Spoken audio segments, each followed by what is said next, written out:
तो S V आपने find करना है, for example S V and the remaining one is object.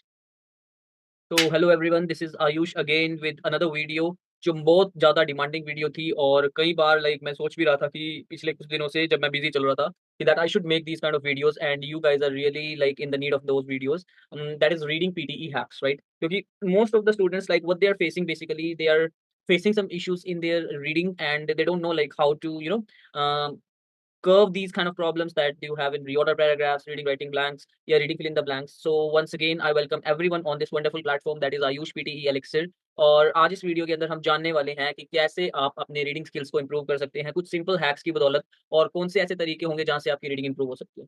Guys, as you know that reading is the only module first of all जहां पर आपको सभी जगह से नंबर आते हैं, whether it is your speaking और इट्स योर राइटिंग, लिसनिंग और रीडिंग से तो डेफिनेटली आ ही रहे हैं, राइट? तो आज हम ये जानने वाले हैं कि आपने रीडिंग के अंदर अगर स्कोर करना है तो कैसे आप रीडिंग के ब्लैंक्स या रीडिंग के जो कंप्लीट मॉड्यूल आपको जो दिख रहा है इसमें आप स्कोर कर सकते हैं, right?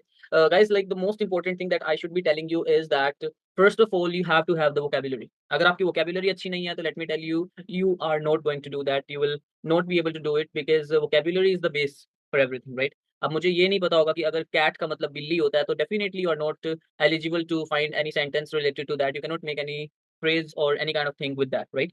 So first of all vocabulary पे वर्क जरूर करना है आप लोगों को, और vocabulary पे वर्क करने के लिए I can say that you should be going on, देखिए जो ये एप्लीकेशन है Ep Uni, that is the best one. कई स्टूडेंट्स मैंने सुने हैं उसको ऐप यूनी बोलते हैं, it's not app, it's Ep Uni, because Ep is just kind of this app.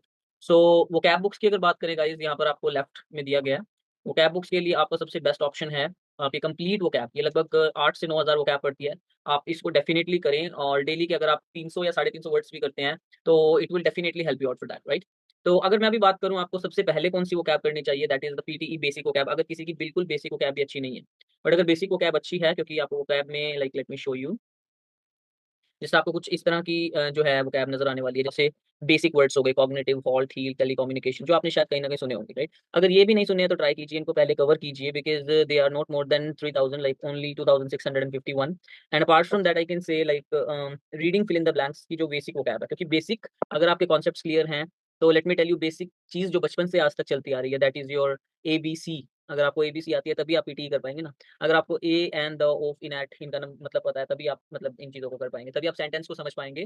तो for that I would be saying exactly that you should be following the basic vocab first, and then should be going on these 941 reading fill in the blanks की basic vocab जो होती है, right? इसमें late me tell you कई सारे words ऐसे आपके होते हैं जो कह के चलिए कि आपके नाउन्स भी हैं, वर्ब्स भी हैं, एडजेक्टिव्स भी हैं, और यू कैन से एडवर्ब्स भी आपको मिल जाती है। बट मोस्टली जो खेल खेलता है, जिसके चारों तरफ चीज चलने वाली है, दीज आर नाउन्स। क्योंकि नाउन्स अगर किसी सेंटेंस के अंदर हैं तभी सेंटेंस बनता है, otherwise there is no sentence that should be going on with anything, right?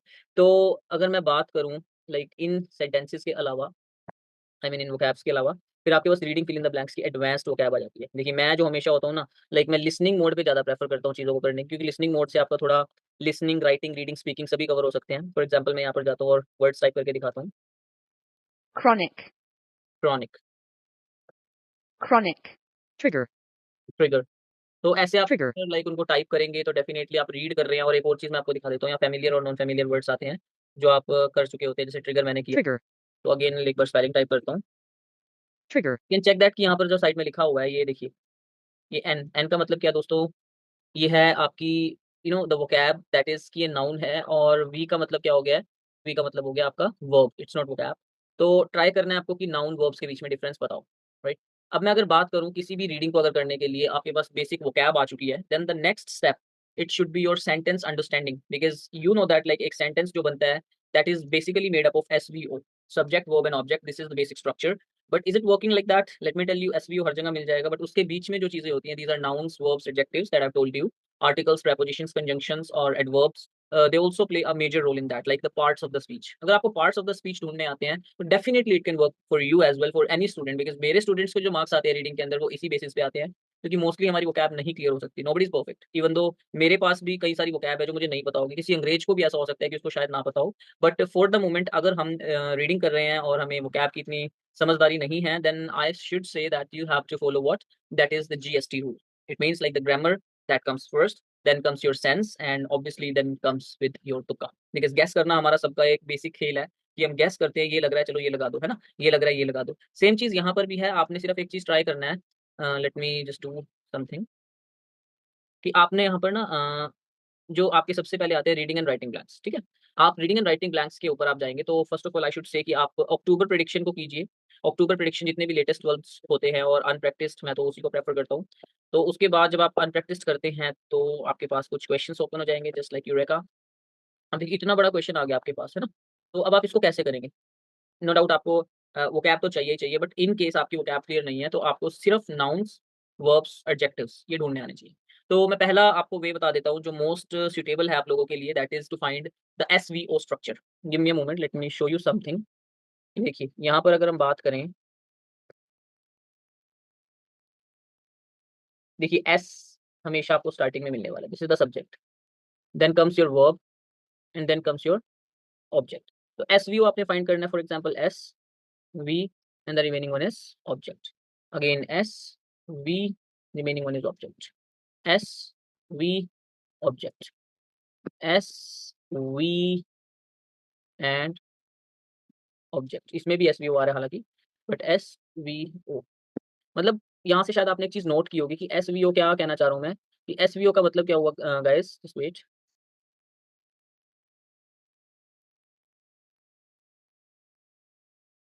कि सब्जेक्ट जो होगा वो ना हमेशा स्टार्टिंग में होता है, जैसे यहाँ पे आ रहा है, ठीक है? किसी भी सेंटेंस के स्टार्ट में आपको मिलने वाला है। इससे आइडिया मिल जाता है कि सेंटेंस स्टार्ट क्या हो रहा है, किस चीज़ की बात कर रहा है, ठीक है?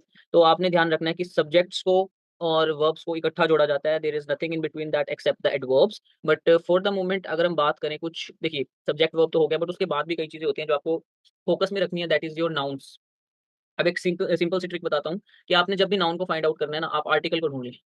लेफ्ट साइड में आर्टिकल और राइट साइड में उसकी प्रीपोज़िशन होगी, तो बीच वाला हमेशा क्या होगा? Noun. Left side article, right side noun I mean preposition, तो इट्स अ नाउन।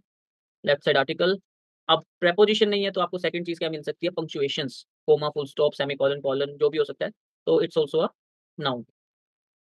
उसके बाद अगेन आर्टिकल, अब नाउन ये भी हो सकता है, ये भी हो सकता है, ये भी हो सकता है but preposition which is this one, तो ये क्या होगा आपका? Noun. I hope I am clear till that. Article, noun, noun हो जाएगा। आर्टिकल, अभी देखिए फिर से प्रीपोज़िशन आई, तो ये क्या होगा हमारा? नाउन। फिर से नाउन। अभी देखिए इसमें आप कहेंगे कि कोई आर्टिकल नहीं लगा है सर, तो आर्टिकल अगर नहीं लगा है तो that's okay, you have to find the nouns क्योंकि नाउन्स को फाइंड आउट करने के बहुत सारे वेज़ हैं। The very first way that I give you it's your article in the left side and preposition in the right side. But आपको यहाँ पे क्या ध्यान रखना है कि अगर आर्टिकल नहीं दिया हुआ है और राइट साइड पे पीपीसी, एक और चीज़ आ जाती है प्रीपोज़िशन, पंक्चुएशन एंड कंजंक्शन। अगर कंजंक्शन भी दी हुई है तब भी वो नाउन ही होता है। But one more thing that you should be checking your nouns with good and bad. आपको गुड और बैड लगा के देखना है बिकॉज़ गुड और बैड का मतलब क्या होता है अच्छा या बुरा, और अच्छा या बुरा क्या होता है कोई चीज़, और कोई चीज़ क्या होती है नाउन। तो नाउन्स अगर फाइंड आउट करने आ गए, अब आप देखिए एक ही सेंटेंस के अंदर कितने सारे नाउन्स हैं 1, 2, 3, 4 यहाँ पर 4 थे, यहाँ 1, 2, 3, 4 अगेन, यहाँ 1। अब आप कहेंगे कि ये भी नाउन होगा? देखिए ये एडजेक्टिव होगा, इसको फाइंड आउट करने की अनदर ट्रिक होगी that I will be letting you know in the next video. अगर आप कमेंट में ज़रूर बताएँगे कि आपको ये वीडियो कैसी लगी और आपको समझ आया बेसिक जो मैं बताना चाह रहा हूँ, तो definitely we will do that. But हालाँकि यहाँ पे हम नाउन्स ढूँढ रहे हैं तो नाउन्स के ऊपर ही चर्चा करते हैं। अगेन नाउन, और ये नाउन हो गया, उसके बाद इन द क्राउन मैंने बताया था नाउन। कॉमन आर्टिकल आ गया लेफ्ट में, राइट में प्रीपोज़िशन तो ये भी नाउन हो गया, नाउन हो गया। उसके बाद ये भी नाउन हो गया, नाउन हो गया, देन नाउन हो गया। ये भी नाउन हो गया, हालाँकि 2 नाउन्स इकट्ठे नहीं आते, ये प्रॉपर नाउन चल रहा है, नाउन हो गया। ये भी नाउन कंजंक्शन है साइड में, ये नाउन हो गया, वर्ब्स के साथ चल रहा है। ये भी नाउन हो गया, नाउन, नाउन, नाउन, नाउन और नाउन। ये भी नाउन था, प्रीपोज़िशन और आर्टिकल नाउन, फिर से आर्टिकल और लास्ट में कंजंक्शन के साथ जुड़ा हुआ noun, article noun, noun, noun, over here it should be the noun because public भी noun है no doubt, but two nouns are not oftenly coming together. So bats like it's a noun because the public bats to relax, and two के बाद first form आती है, ये देख एक और अलग वीडियो में डिस्कस करने वाले हैं। water noun, edge noun, उसके बाद sudden flash is a noun, inspiration. It's ये सभी नाउन्स हैं, आपको पता लग रहा होगा कि मैं क्या कहना चाह रहा हूँ कि नाउन्स कितने सारे हैं। अब आप खुद सोचिए कि अगर नाउन्स ही नहीं होंगे तो क्या आप सेंटेंस को बना पाएंगे? जैसे कि मैंने बोला Ramesh is playing cricket in the garden और इन द प्लेग्राउंड व्हाटएवर, तो रमेश भी नाउन होगा और लाइक क्रिकेट भी नाउन होगा और उसका गार्डन या जो भी ग्राउंड है प्लेग्राउंड है वो भी नाउन होगा। क्योंकि नाम होता है किसी चीज़ का तो आप लिख सकते हैं। गुड और बैड होगा वो लिख सकते हैं। लेफ्ट में प्रीपोजिशन सॉरी आर्टिकल होगा, राइट साइड में पीपीसी प्रीपोजिशन, पंक्चुएशन, कंजंक्शंस, तो वो भी नाउन होगा। तो ये नाउन्स की कुछ कॉमन ट्रिक्स हैं जो आपको ज़रूर पता होनी चाहिए। चलिए एक काम करते हैं, मैं आपको एक टास्क देता हूँ। आप सभी ने इस जो लास्ट सेंटेंस है इसके अंदर आपने नाउन फाइंड आउट करना है, ओके?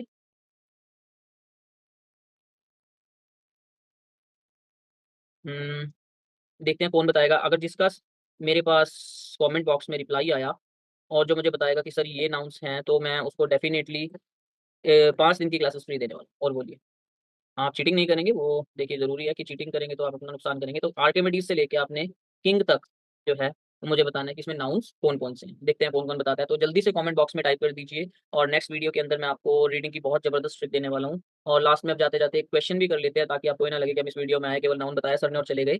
तो देखते हैं गलत होगा या सही होगा, because I never go on to those kind of like the trainers जो प्रैक्टिस करके बैठते हैं और फिर उसके बाद आंसर्स बताते हैं और आप लोग को लगता है कि उनका ठीक हो रहा है, हमारा नहीं होगा। मैं नेचुरल रहता हूँ, जैसा है लाइक वैसा दिखेगा आपको, तो let's go with that. King had commissioned the crafting of a crown as a tribute to the God's.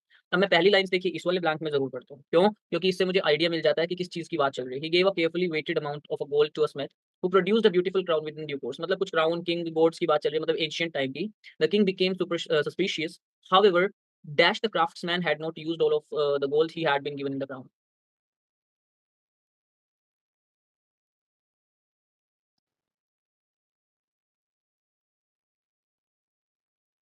तो जो यहाँ पे सेंस दे रहा है, इफ द क्राफ्ट्समैन लाइक वो यूज़ होता है तब जब देन आ रहा हो आगे, वेदर और के साथ लगता है does, however does the craftsman know, that भी हो सकता है। यहाँ पे यू कैन से लाइक इसने बोला था king had commissioned the crafting of a crown as a tribute to the gods, he give a carefully weighed amount of gold to a smith who produced a beautiful crown within due course. The king became suspicious.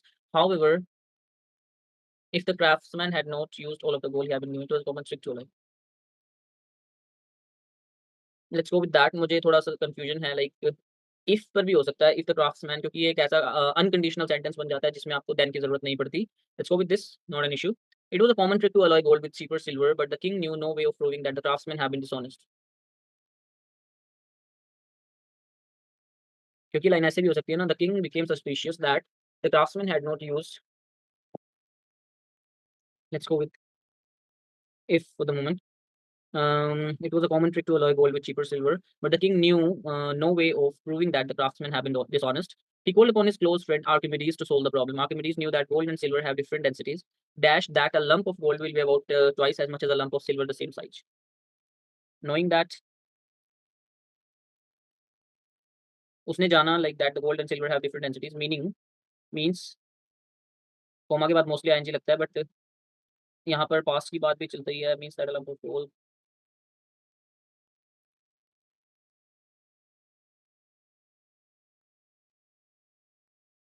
Let's go with means. of, present में हो सकता है। उसके बाद हम next पे चलते हैं। The dash water must have exactly the same volume as him. अब देखिए आर्टिकल आ रहा है, नाउन दिया हुआ है तो एडजेक्टिव हो सकता है। उसके बाद ये कह रहा है कि the trouble was that no one knew how to work out the size of an irregularly shape object like a crown whilst he was pondering his conundrum. Archimedes went to the public baths to relax. As he slipped into water, he noticed some spilling over the edge, and he had a sudden flash of inspiration. The dash water must have exactly the same volume as him. The displaced water, क्योंकि water displace ही होगा, submerge नहीं हो सकता। And if you know the volume of an object you can easily calculate its density. देखिए कई बार आपके पास क्या होता है, ऐसे ब्लैंक्स में बहुत सारी लाइन्स आ गई, नोट पढ़ना चाहिए, बट कई बार आपको डायरेक्टली पढ़ के भी आंसर मिल जाता है। तो एक बार डायरेक्टली लाइन पर जाइए, the Goldsmith soon dash and was dealt with by the king. Soon, condemn निंदा करना, कॉन्ट्राडिक्ट नहीं हो सकता, कॉन्जोर कन्फेस किया होगा मे बी उसने। Let's go and check it out. I am not sure that ये सभी सही है कि नहीं दोस्तों, स्टूडेंट्स भाइयों बहनों, जिसमें चेक कर रहा हूँ कि ये ठीक हो सकते हैं या नहीं। Let's check it out but however if the craftsman have used,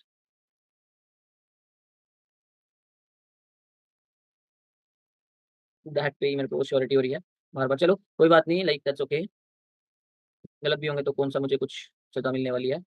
तो 2 तो सही लग रहे हैं, बाकी चेक करें। मीनिंग आएगा, ओह दैट, मीनिंग कोमा के बाद मीनिंग आईएनजी ही आता है। मीन्स मुझे प्रेजेंट में लग रहा था, हालाँकि that's okay, like if you are getting 3 out of 4 so that's not a bad number, right? तो आपको क्या करना है गाइस, अपनी इंस्टिंक्ट पे बिलीव करना है, जो आपको लग रहा है उसके अकॉर्डिंग आपने चलना है, and you will definitely do that. So आज की वीडियो में इतना ही था कि मैं आपको बता पा रहा था कि how to hack this kind of reading and writing blanks या रीडिंग ब्लैंक्स, जिसमें आपको सबसे ज्यादा जरूरत पड़ने वाली है ग्रामर की। और ग्रामर में सबसे इंपॉर्टेंट जो होता है नाउंस, आज हमने वो डिस्कस किया।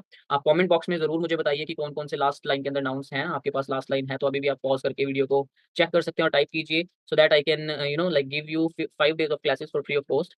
अगर आपको लगता है कि नहीं लाइक ये चीज आपके लिए वर्क कर रही है, तो you can directly call on to my number, you can reach to me on YouTube, on Google as well. Just type in there Ayush PT Elixir, you'll find it, my address and everything there. It's my number. So you can directly call me and reach to me. I'll be there for you for the online and offline classes. So till then, guys, take care and have a great day. I'll be waiting for you guys soon to get me the replies in the comment box as well, right? And the one more thing that I can tell you कि जिसके 5 comments पहले होंगे उनको भी मैं 3 दिन की free demo class देने वाला हूँ। तो देखते जल्दी से कौन ऐसे शख्स होंगे, कौन ऐसे स्टूडेंट्स होंगे जिनको इस चीज़ की ज़रूरत है। So till then guys, take care and have a good day. Bye bye and take care.